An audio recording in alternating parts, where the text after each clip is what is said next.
बिस्मिल्लाहिर्रहमानिर्रहीम। अस्सलाम वालेकुम। Welcome to informational institute. आज हम देखेंगे MTI 61 का लेक्चर नंबर 8। यहाँ पर हमारे पास कुछ थ्योरम रिकॉल किए गए हैं जो आपने पिछले लेक्चर नंबर 6 में पढ़े होंगे, कि जिनमें हमारे पास जो FN की सीक्वेंस थी वो यूनिफॉर्मली कन्वर्ज करती थी, और वो जिस फंक्शन पे कन्वर्ज कर रही होती थी, अगर हमारे पास कोई भी FN कॉन्टिन्यूस होता था किसी भी पॉइंट पे, तो वो जिस फंक्शन पे कन्वर्ज कर रही होती थी उसे भी हम कह सकते थे कि हमारे पास कॉन्टिन्यूस है। ऐसे दो थ्योरम हमने पढ़े थे, एक में हमने सिर्फ एक पॉइंट पे कहा था और एक पे हमने होल सेट एस पे कहा था कि जिस पे अगर एफ एन जो है वो कॉन्टिन्यूस होगी तो जो एफ फंक्शन है वो भी कॉन्टिन्यूस होगा।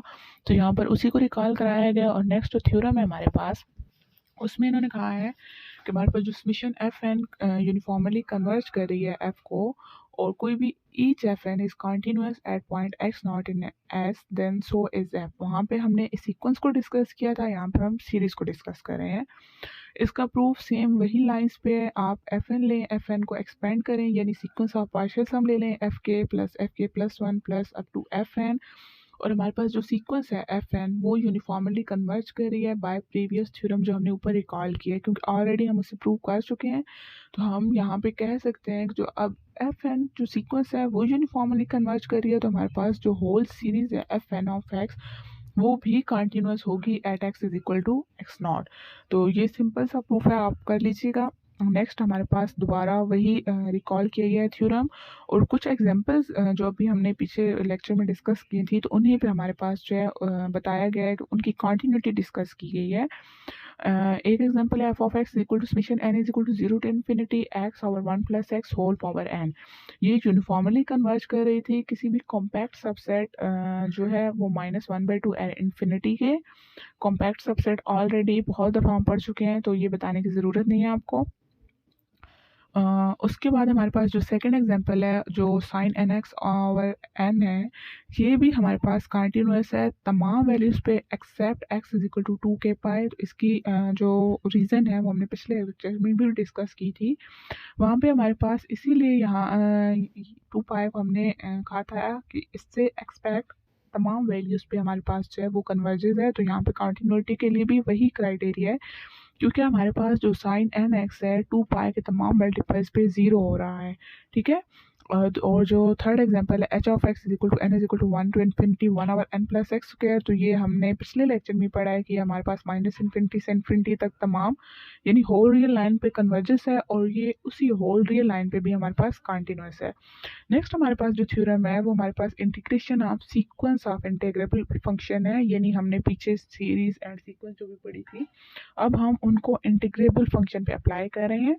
यहाँ पे जो थ्योरम है उसमें कहा गया है कि जो हमारे पास एफ एन सीक्वेंस है वो रीमान इंटीग्रेबल फंक्शन है, यानी जो सीक्वेंस हमारे पास गिवन है वो इंटेग्रल फंक्शन है। और इंटेग्रल कौन सा है? रीमान। रीमान इंटेग्रल में हमारे पास दो चीज़ें होती हैं, वो आपने याद रखनी है। आप अपने हैंड आउट पे साथ में लिख भी सकते हैं। यानी जब भी रीमान इंटेग्रल की बात होगी तो फर्स्ट कंडीशन क्या है कि हमारे पास जो एफ एन सीक्वेंस है वो बाउंडेड है, और सेकंड ये है कि जो अब हमारे पास आपने रियल एनालिसिस 1 के चैप्टर 5 में जब रीमान इंटेग्रल को डिस्कस किया था, तो हम वहाँ पे ये कंडीशन पढ़ी थी, जो अपर सम माइनस लोअर सम है वो किसी भी एप्सिलॉन से लेस है। तो यहाँ पर भी हम इन्हीं क्राइटेरियाज को लेकर चलेंगे। और यहाँ पे इसकी कंडीशंस क्या हैं कि जो सीक्वेंस एफ एन है वो यूनिफॉर्मली कन्वर्ज करेगी क्लोज इंटरवल पे किसी भी पॉइंट एफ पे, किसी भी फंक्शन एफ पे। अगर वो सीक्वेंस कन्वर्ज कर रही है तो हमारे पास जो एफ है वो भी रीमान इंटीग्रेबल फंक्शन होगा।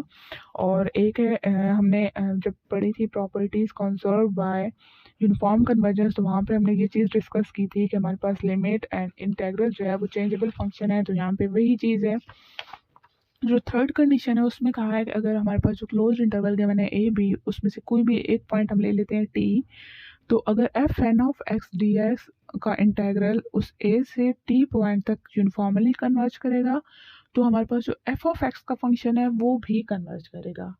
तो इसका प्रूफ देख लेते हैं। इसकी प्रूफ में जो मेन चीज़ थी जो हमने शो करना है वो यही है कि जो फंक्शन एफ है वो इंटीग्रेबल है, क्योंकि हमारे पास जो कंडीशन 1 थी उसमें भी यही कहा गया कि अगर F N of x close interval पे कन्वर्जेंस है तो वो हमारे पास इंटीग्रेबल है, तो हमारे पास एफ भी इंटीग्रेबल होगा। और ये जो अभी हमने टी वाली कंडीशन पढ़ी है तो इसमें भी यही है कि अगर F N of x D X A से लेकर टी तक यूनिफॉर्मली कन्वर्ज कर रहा है तो हमारे पास जो एफ ऑफ एक्स है वो भी कन्वर्ज करेगा।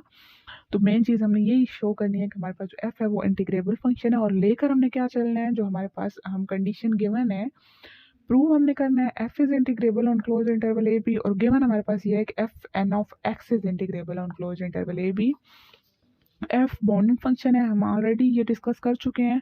तो जब इसका एब्सोल्यूट लें एफ ऑफ एक्स को तो हम इसमें f N of x add भी कर रहे हैं, सब्ट्रैक्ट भी कर रहे हैं।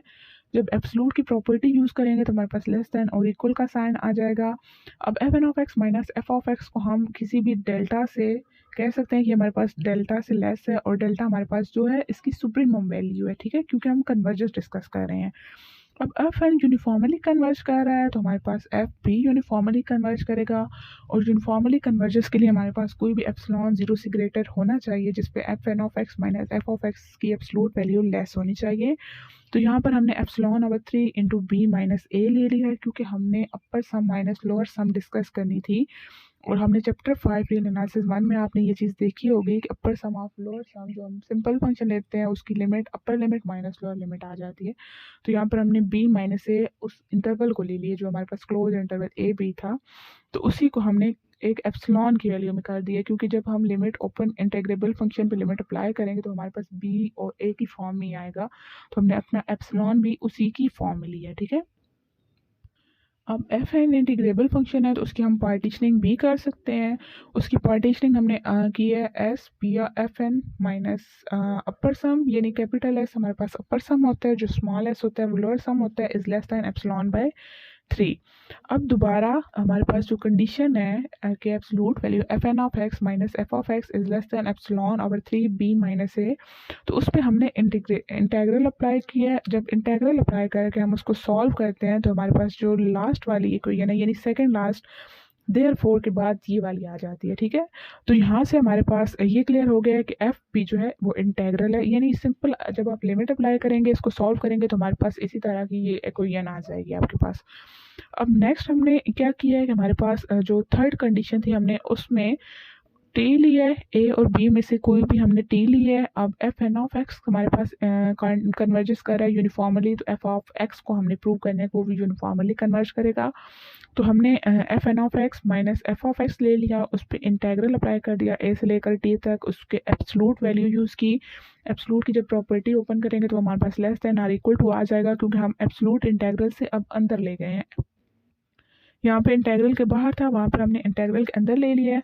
अब f N of x minus F of x के एब्सोल्यूट वैल्यू हम जानते हैं वो लेस देन है किसी भी epsilon b minus a over 3 के, और जब इंटेग्रल हम अप्लाई करेंगे तो हमारे पास बी माइनस ए उसका आ जाएगा, बी माइनस ए से कैंसिल, तो सिंपली हमारे पास एप्सिलॉन बाय 3 आ गया है। यानी हमारे पास जो एफ एन है वो यूनिफॉर्मली कन्वर्ज कर रहा है और उसको हम लेकर चले, और हमने ये प्रूव किया है कि जो एफ ऑफ एक्स है वो भी यूनिफॉर्मली कन्वर्ज कर रहा है। यहाँ पे हम अपने लेक्चर को एंड करते हैं। अगर आपको लेक्चर की समझ आ गई हो तो चैनल को सब्सक्राइब कर दें, क्योंकि मुझे भी आपकी मज़ीद बहुत सपोर्ट की ज़रूरत है। शेयर कर दें। बहुत शुक्रिया। अल्लाह।